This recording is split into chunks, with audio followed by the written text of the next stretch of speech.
కవిత నోట ఎంత మాట. కేసీఆర్ పై సిబిఐ ఎంక్వైరీ వేశాక బీఆర్ఎస్ పార్టీ ఉంటే ఎంత పోతే ఎంత అంటూ కవిత సంచలన వ్యాఖ్యలు చేశారు. తన బావ హరీష్ రావుపై, అన్న సంతోష్ రావుపై చాలా విమర్శలు గుప్పించారు కవిత. కేసీఆర్ కు అవినీతి మరకలు అంటడానికి హరీష్ రావు, సంతోష్ రావే కారణమన్నారు.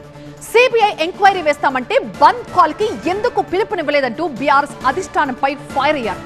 తన కడుపు రగిలిపోతుంది అన్నారు కవిత. బీఆర్ఎస్ నేతలు అనుకున్నంత అయింది, అగ్నిపర్వతం బద్దలైంది. బీఆర్ఎస్ పార్టీ ఉనికినే ప్రశ్నించారు కల్వకుంట్ల కవిత. హరీష్ రావు, సంతోష్ రావు వల్లే కేసీఆర్ కాళేశ్వరం అవినీతి కేసును ఎదుర్కోవాల్సి వస్తుందన్నారు కవిత. ఇవాళ 5 సంవత్సరాలు ఇరిగేషన్ మంత్రిగా చేసినటువంటి హరీష్ రావు గారిది మేజర్ పాత్ర లేదా దీంట్లో? అందుకే కదా కేసీఆర్ గారు వారిని సెకండ్ టర్మ్లో తప్పించిండ్రు. ఈ మొత్తం కాళేశ్వరం ఎపిసోడ్లో కేసీఆర్ గారికి మరక అంటిందంటే 2-3 వ్యక్తులు కారణం. మాజీ రాజ్యసభ సభ్యుడు ఒకలైతే, హరీష్ రావు గారు ఒకలైతే, ఈ పెద్ద పెద్ద కాంట్రాక్టర్లు అందరితో కుమ్మక్కై కేసీఆర్ గారు ప్రజల కోసం ఆలోచన చేస్తే, నీళ్ళ కోసం ఆలోచన చేస్తే, వీళ్ళు సొంత వనరుల కోసం, డెవలప్మెంట్ కోసం, ఆస్తులు పెంచుకోవడం కోసం ఆలోచన చేసి రేవంత్ లాంటి వ్యక్తి కేసీఆర్ ను వేలెత్తి చూపెడుతున్నాడంటే అందుకు కారణం ఆ ఇద్దరే అన్నారు జాగృతి చీఫ్.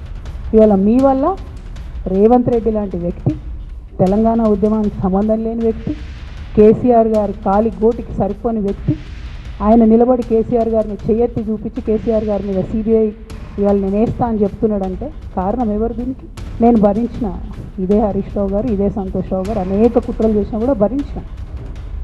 నా మీద ఓపెన్గా మీడియా మిత్రులందరితో రకరకాల మాటలు చెప్తే కూడా నేను భరించిన. నా పర్సనల్ అటాక్కి నేను ఎప్పుడు కూడా వాళ్ళను ఇంతవరకు పేరు పెట్టి పిలవలేదు, మాట్లాడలేదు. ఫస్ట్ టైం చెప్తున్నాను. ఎందుకోసం చెప్తున్నా? కేసీఆర్ గారికి ఈ వయసులో సిబిఐ ఎంక్వైరీ ఏందండి? ఎందుకోసం ఆ కర్మ పట్టింది? కేసీఆర్ పై సిబిఐ ఎంక్వైరీ వేస్తామంటే తెలంగాణ బంద్ కు ఎందుకు పిలుపునివ్వలేదన్నారు ఆమె. కాంప్రమైజ్ అయ్యేది ఏం లేదు. ఘోష్ కమిషన్ వేసిన రోజే నేను చెప్పిన ఎందుకు రియాక్ట్ కాలేదు పార్టీ అని అడిగిన ఆ రోజు. నిన్న సిబిఐ ఎంక్వైరీ వేస్తున్నా అని రేవంత్ రెడ్డి గారు అసెంబ్లీలో చెప్తే తెలంగాణ బంద్ ఖాళీ వద్దా, బగ్గు మనొద్దా? తెలంగాణ ఎట్లా మాట్లాడతారు? నిజంగానే మనిషి అవినీతి అయితే, నిజంగానే మనిషి డబ్బులు తినోడైతే వేరు మాట. ఆయనకు తిండి మీద కూడా ధ్యాస ఉండదా బాబు? ఆ ఇద్దరు కేసీఆర్ కు చెడ్డ పేరు తెచ్చారన్నారు కవిత. ఇలా దేశంలో ఏ మూలకు పోయినా, ఎక్కడికి పోయినా కేసీఆర్ అంటే ఒక మహానాయకుడు, త్యాగం చేసిన నాయకుడు అని చెప్పి మాట్లాడతారు. రేపటి నుంచి ఏం మాట్లాడతారు? సిబిఐ ఎంక్వైరీ చేస్తారు. ఏం మాట్లాడతారు? కేసీఆర్ అంటే సిబిఐ కేసు అంటారు. మా నాన్న పరువు పోతే నాకా బాధ, మీకా? మీకు పైసలు కావాలి కదా, మీకు పేరుతో నేను పని. బీఆర్ఎస్ పార్టీ ఉంటే ఎంత, పోతే ఎంత అంటూ తీవ్ర వ్యాఖ్యలు చేశారు కవిత. కేసీఆర్ గారి మీద సిబిఐ కేసు వేసేటటువంటి స్థాయికి వచ్చినాక ఏం పార్టీ ఉంటేంది, పోతే? బీఆర్ఎస్ పార్టీ నాయకులు నన్ను తిట్టుకున్నా సరే, లోకల్ బాడీ ఎన్నికలలో నాకు నష్టం జరుగుతుంది అనుకున్నా సరే, మా నాన్న మీద సిబిఐ ఎంక్వైరీ పడ్డాక ఏముంది? తొక్కల ఎలక్షన్ ఒకటి గెలుస్తారు, ఒకటి ఓడిపోతారు. అసలు ఓడిపోయే పరిస్థితి ఎట్లా వచ్చింది? ఇటువంటి దుర్మార్గుల వల్ల కాదా వచ్చింది? ఆలోచన చేసుకోవాలి కదా. అంటే నా దగ్గర పైసలు ఉన్నాయి, టీవీలు ఉన్నాయి, సోషల్ మీడియాలు ఉన్నాయి, ఏటు పడితే అటు మాట్లాడతామంటే తోలు తీస్తాం చెప్తున్నా నేను. గీత గీసుకుంటాం బిడ్డ. మీరు ఒక్క కమెంట్ పెడితే మేము 10 చేస్తాం. తనను రేవంత్ బీజేపీనో ఆడిస్తే ఆడడం లేదన్నారు కవిత. ఈ మొత్తం బ్యాచ్లన్నింటికి సోషల్ మీడియా బ్యాచ్లు ఉన్నాయి. వీళ్ళందరికీ బాగా చాలా బ్యాచ్లు ఉన్నాయి. వాళ్ళంతా రేపటి నుంచి ఏమంటారు? నన్ను ఒకళ్ళు బీజేపీ ఆపరేట్ చేస్తుంది అంటారు, ఒకళ్ళు కాంగ్రెస్ ఆపరేట్ చేస్తుంది అంటారు, ఒకళ్ళు రేవంత్ రెడ్డి చెప్తే మాట్లాడుతుంది అంటారు, ఇంకోళ్ళు బండి సంజయ్ చెప్తే మాట్లాడుతుంది అంటారు.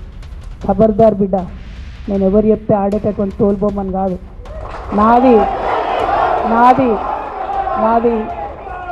నాది కేసీఆర్ బ్లడ్, నాది తెలంగాణ బ్లడ్. ఇండిపెండెంట్గా నేను అనుకున్న విషయాన్ని చెప్తున్నాను.